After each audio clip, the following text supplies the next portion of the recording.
बम्बोर कराची से 60 किलोमीटर के फासले पर दरियाए सिंध के किनारे गारो क्रीक के शुमार में वाक़ है।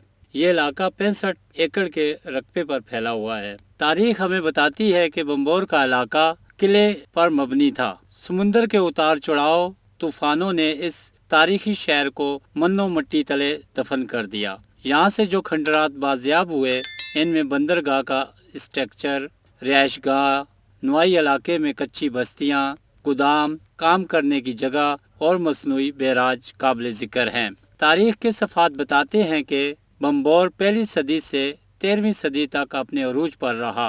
ये शहर दीबल बंदर के नाम से भी आबाद था, जो 500 साल कबल या इससे जायद वादी मेरान का जदीद तजारती मरकज था। समुंदर और खुशकी के रास्ते ताजरों के काफिले यहाँ से दुनिया के मुख्तलिफ ममालिक तक सफर करते थे। बम्बोर को बरे सगीर का बाबुल इस्लाम भी कहा जाता है। यहाँ से मिलने वाली जामिया मस्जिद के आसार, जिसे जनूब मशरकी एशिया की पहली मस्जिद होने का भी एजाज हासिल है। बम्बोर की हकीकत जानने के लिए 1928 में खुदाई का काम शुरू हुआ। 1951 तक कुछ हिस्सा दरियाफ्त हुआ। 1957 से 1965 तक पाकिस्तानी आर्कियोलॉजिस्ट F.A. खान ने यहाँ अपनी खिदमत सरंजाम दी। नवादरात बरामद होने पर पाक इटालियन और फ्रेंच ज्वाइंट आर्कियोलॉजिकल मिशन ने मुश्तरका तौर पर खुदाई का काम शुरू किया, जो 2015 तक जारी रहा। 2017 से अब तक इटालियन आर्कियोलॉजिकल मिशन और महकमा सकाफत सिंध मुश्तरका तौर पर बम्बोर की खुदाई का काम जारी रखे हुए हैं। अब तक बम्बोर से 3 मुख्तलिफ अदवार के निशानात मिले हैं, जिनसे अंदाजा लगाया जा सकता है कि बम्बोर वादी मेरान का एक बहुत कदीम तजारती मरकज रह चुका है। माहिरीन के मुताबिक साहिल पर होने की वजह से यहाँ की बाकियात समुंदर बुर्द हो चुकी हैं। खुदाई के दौरान नवादरात के जो नमूने पाए गए, इनमें सिक्के, मोतियों की मालाएं, मट्टी के बर्तन और हाथी दांत से बनी अशिया शामिल हैं। गुज़िश्ता तहकीक और कहानियों के मुताबिक बम्बोर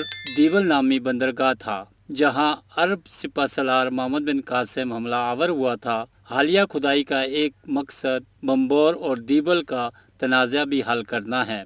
माहिरीन के मुताबिक अब तक ये तस्दीक नहीं हो सकी कि आया दीवल और बम्बोर एक ही था और क्या मोहम्मद बिन कासिम यहाँ आया था। यहाँ यूनानियों या फिर सिकंदर आजम के आने का भी जवाब नहीं मिल सका।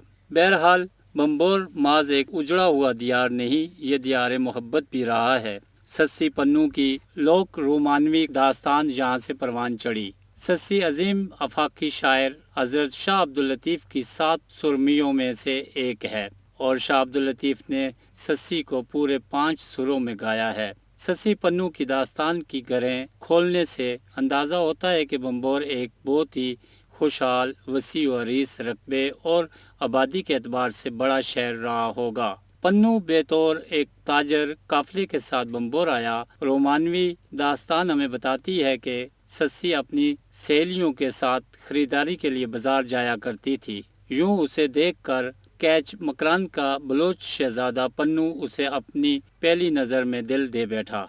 दास्तान में आगे वसल, हिजर और सफ़र दर सफ़र सस्सी के नसीब में लिखा हुआ मिलता है। इतालवी रिसर्चर के मुताबिक बम्बोर से जो बर्तनों की बाकियात मिली हैं, बिल्कुल वैसी ही चंद साल पहले इंडोनेशिया के साहिल से बहरी जहाज का ढांचा मिला था, वहाँ से भी ऐसी ही बाकियात मिली थी, जिससे ये बात वाज़ेह हो जाती है कि ये लोग बर्तनों का काम करते थे और ये शहर किसी ज़माने में बड़ा तिजारती मरकज़ था। बम्बोर से मिलने वाली बाकियात एक म्यूज़ियम में रखी गई हैं। यहाँ आने वाले सियाह इन नवादरात को तवज्जो से देखते हैं और तजस्सुस भरी नज़रों से इनका मुशाहिदा करते हैं।